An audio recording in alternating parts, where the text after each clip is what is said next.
विधानसभेच्या निवडणुकीच्या निमित्ताने आम्ही सगळ्या जणांनी ठणकावून सांगितलं होतं की महाराष्ट्रामध्ये सक्षम असा धर्मांतर विरोधी कायदा म्हणजे लव जिहाद विरोधी कायदा हा आमचा हिंदुत्ववादी विचाराचे सरकार घेऊन येईल असा शब्द आदरणीय मुख्यमंत्री देवेंद्र फडणवीस साहेबांनी तेव्हा दिला होता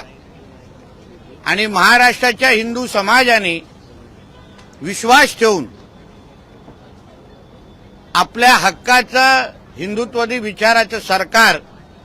महाराष्ट्रामध्ये निवडलं आणि आज मला मनापासून समाधान वाटतंय की आज महाराष्ट्रामध्ये एक सक्षम धर्मांतर विरोधी कायदा हा कॅबिनेटमध्ये पास झालेला आहे। धर्म स्वातंत्र्य अधिनियम 2026 या अंतर्गत ज्याचा लवकरच काही तासामध्ये GR निघेल, यापुढे आमच्या कुठलीही हिंदू बहिणीकडे कुठलाही हिरवा साप जिहादी वाकड्या नजरेने पाहू शकणार नाही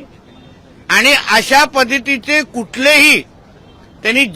लव जिहाद सारखा प्रकार करण्याचा प्रयत्न केला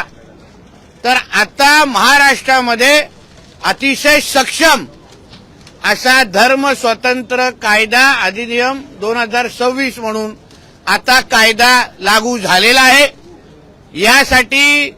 मी आमचे आदरणीय हिंदुत्ववादी विचाराचे मुख्यमंत्री देवेंद्र फडणवीस साहेब,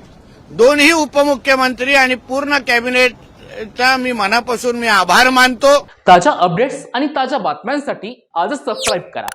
आपला Sindhudurg digital news channel. Like करा, शेअर करा, कमेंट करा आणि महत्त्वाचं म्हणजे